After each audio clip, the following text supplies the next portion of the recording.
जय श्री राम दोस्तों, स्वागत है आपका शिव पुराण शरद संहिता 5वें अध्याय में। नारद जी का शिव तीर्थों में भ्रमण व ब्रह्मा जी से प्रश्न।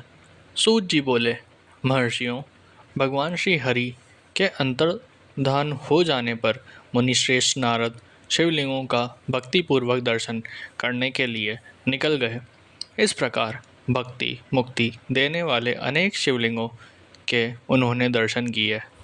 जब उन रुद्रगणों ने नारद जी को वहां देखा तो वे दोनों गण अपने शाप की मुक्ति के लिए उनके चरणों पर गिर पड़े और उनसे प्रार्थना करने लगे कि वह उनका उद्धार करें। नारद मुनि, हम आपके अपराधी हैं।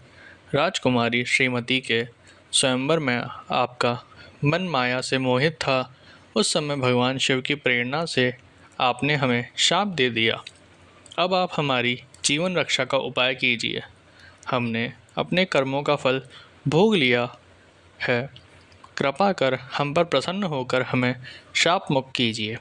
नारद जी ने कहा, हे रुद्रगणों, आप महादेव के गण हैं एवं सभी के लिए आदरणीय हैं।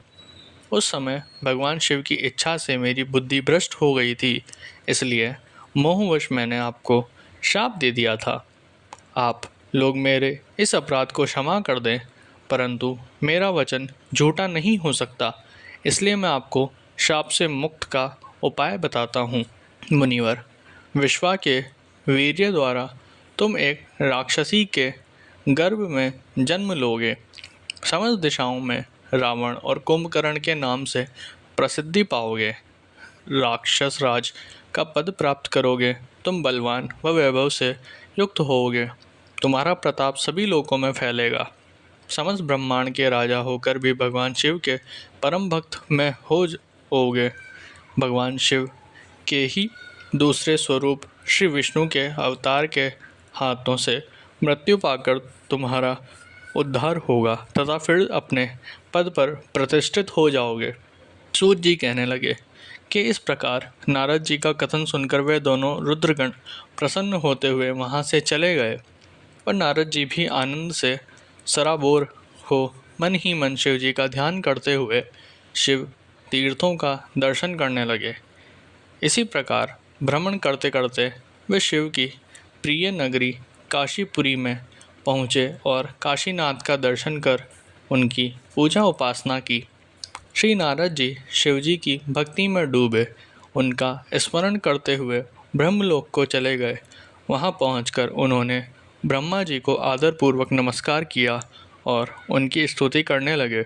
उस समय उनका हृदय शुद्ध हो चुका था और उनके हृदय में शिव जी के प्रति भक्ति भावना ही थी और कुछ नहीं।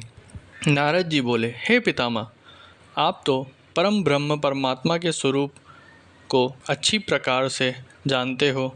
आपकी कृपा से मैंने भगवान विष्णु के महात्म्य का ज्ञान प्राप्त किया है एवं भक्ति मार्ग, ज्ञान मार्ग, तपो मार्ग, दान मार्ग तथा तीर्थ मार्ग के बारे में जाना है, परंतु मैं शिव तत्व के ज्ञान को अभी तक नहीं जान पाया हूँ।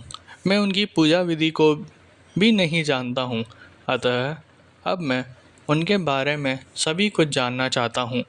मैं भगवान शिव के विभिन्न चरित्रों, उनके स्वरूप तथा वे सृष्टि के आरंभ में मध्य में किस रूप में थे, उनकी लीलाएं कैसी होती है और प्रलय काल में भगवान शिव कहाँ निवास करते हैं, उनका विवाह तथा उनके पुत्र कार्तिकेय के जन्म आदि की कथाएं मैं आपके श्रीमुख से सुनना चाहता हूँ।